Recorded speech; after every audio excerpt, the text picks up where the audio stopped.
I'm trying to give people a different thought process of life where failure, hell, disappointment, discomfort is a great learning tool.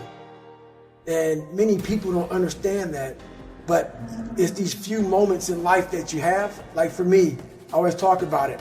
Rocky won round 14. That 2 minute and 13-second clip of Rocky getting up when Apollo knocked him down. That one clip, when I was going through a very bad time in my life, I saw what I wanted to be. And it wasn't a guy that won. It wasn't a guy that won everything he did. It was a guy that kept getting up after being knocked down. So I realized if that 2 minutes and 13 seconds changed my life, so I was. I saw something that I needed to be in the world I was living in. Maybe my story will give someone the 2 minutes and 13 seconds they need to change their life. Everybody's got a story. We don't share it on social media. We share our nice life on social media. We all have a dungeon. I'm just willing to talk about mine. Mental toughness isn't something that you sample. It's something that you live in every day. Whenever hardness comes, and you don't know what it is, it may be different for you than it is for me, but you go back to your insecurities. And then when you go back to your insecurities, you then look for comfort within those insecurities. And we all look for that cookie that your mom used to give you when you were sad, when you were sick. We look for our wife or our husband. We look for comfort. It's in those moments you must retrain your mind to think differently in hell. The mental standard is you must know how far you've come.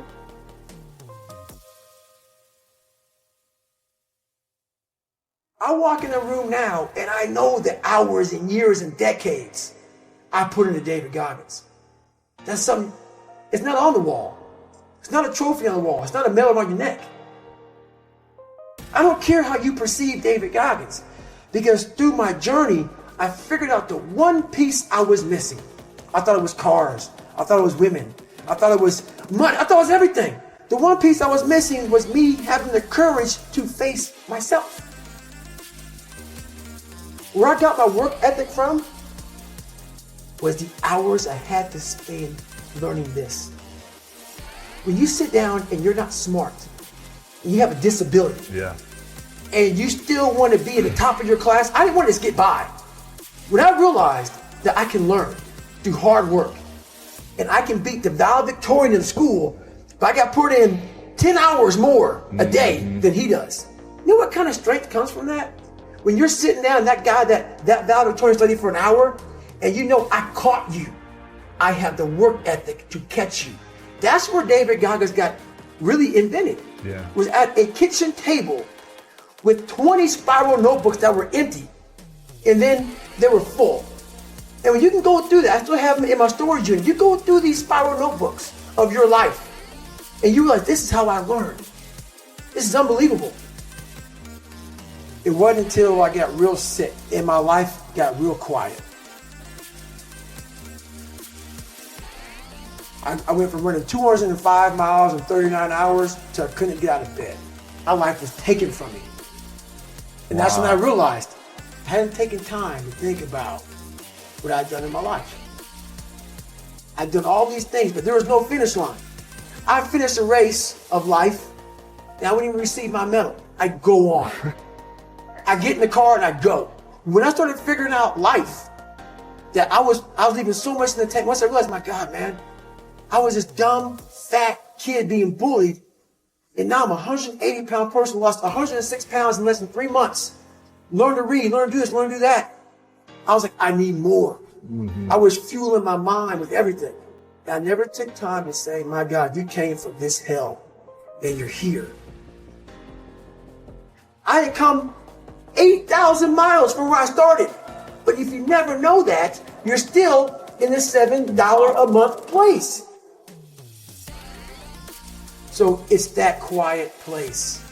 It's that place by yourself. It's those hours and years and decades by yourself in the grip of life. When life has you by the throat and choking you out, and you're sitting there calm because you're trying to figure it out. You're not panicking. You're not quitting. You're not throwing in the towel. You're saying there's a way around this. And when you figure it out, when life has you gripped in a vice, and you can figure that out, that's when you overcome. That's when you overcome. The journey getting there was harder than going through it. Yeah. You know, so that's the whole thing about life, man. It's that journey that makes you who you are.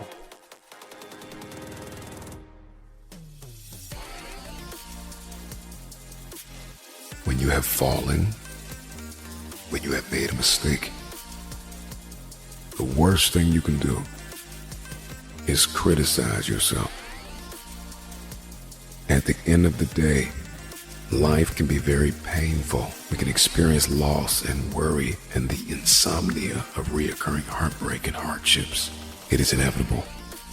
It is self-compassion that gives us the power to face our failures, to face our fears, to face our insecurities, to face what we don't like about ourselves and come out on top. When you're down, find a way to get up. I've been there. I go through it like anybody else. But I have a job to do in this world, and so do you. The real challenge of growth, mentally, emotionally, and spiritually, comes when you get knocked down. How you handle it, that's where the growth takes place. Evaluate where you are. Look at it, assess yourself. Assess yourself and assess the situation. What brought you there? What role did you play? All of us are self-made, but only the successful will admit it. If you want to begin to move, you got to clear your mind of all the unnecessary luggage and baggage that's weighing us down. I'm telling you from personal experience, I know what my life was like when I put in 55. I know what it was like when I didn't try. I know what my life was like when I didn't care. I know what my life was like when I didn't have any dreams or any goals, like I didn't want anything. I know what my life was like. Now I'm putting in 120, baby. You put in 120. Not only does it affect your life, it affects your family's life. It affects your friend's life. It affects your community's life. Are you hearing what I'm telling you? I'm challenging you. I'm challenging you to get from where you are. I'm challenging you to stop settling. I'm challenging you. I'm challenging you. I'm challenging you to stop accepting the life that was given to you. I'm challenging you to give 120%. Are you hearing me?